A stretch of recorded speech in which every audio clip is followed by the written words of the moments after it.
A Muslim is supposed to pay a financial obligation called zakah.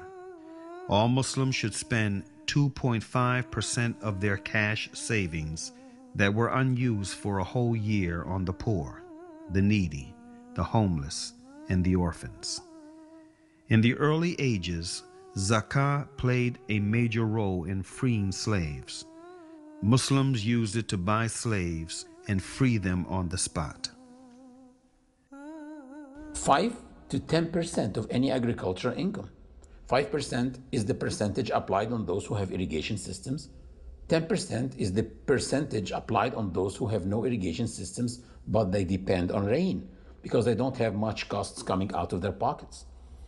20% of any extracted resources or minerals, like petroleum, which means that governments, before they go buy arms and weapons for their armies, according to this ritual, they should spend at least 20% of their resources on the poor, the needy, the hungry people, and the homeless.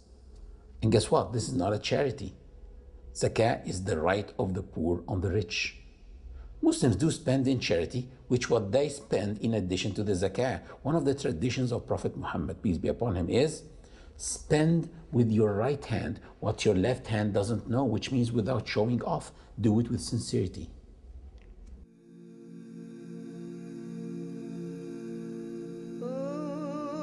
Muslims fast the month of Ramadan, which is the 9th month in the lunar calendar. In Ramadan, Muslims do not eat, drink, nor engage in any sexual activity from dawn till sunset. At dawn, one controls himself from approaching the lawful, eating, drinking, or any sexual activity with his wife. At sunset, he can practice any of that again, and this happens 30 times. At dawn, one controls himself. By sunset, he can practice any of that again. And next day, control. Practice, control, practice. Do you see what I'm doing? Looks like a workout. After 30 days, one becomes behind the wheel, driving this body, not his body driving him. He becomes in control of his stomach and his sexual organs.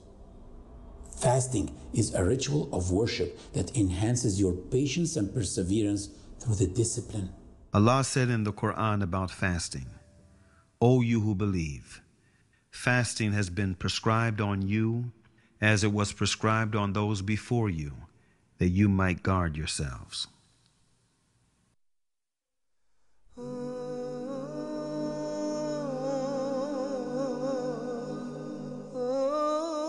Hajj, or pilgrimage, is an obligation once in a lifetime only on those who are financially and physically able. It shows the universality of this religion. Last year, I did pilgrimage with 2.5 million Muslims. We were all moving together from one place to the other, eating together, worshiping together, praying together, and wearing the same simple clothes together. Anyone besides you can be a millionaire, an owner of a chain of restaurants in his country, or a very poor person. Nobody knows, simply because we are all the same. Hajj has changed the lives of so many people, like Malcolm X, who struggled for the rights of blacks in the United States and suffered from discrimination and racism, which in turn led him to have a negative perception of white people.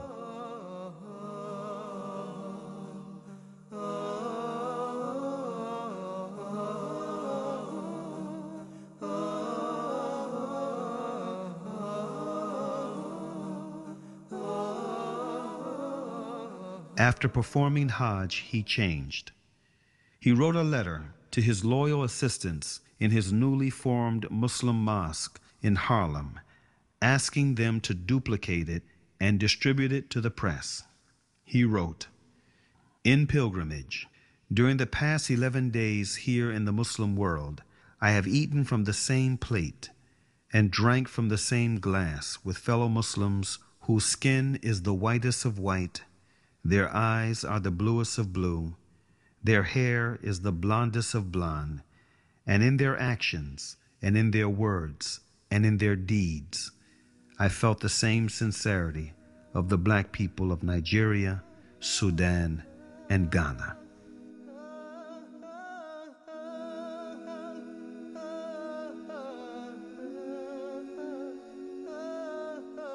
Peace, justice, and security can be attained only when man knows the purpose of his creation.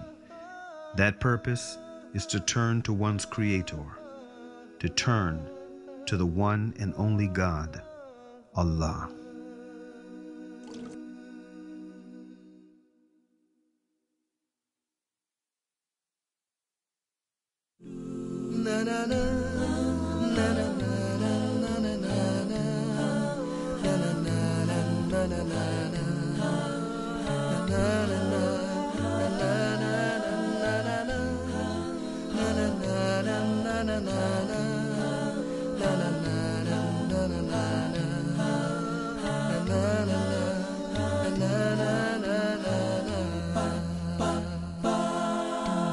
ما لي رب سواه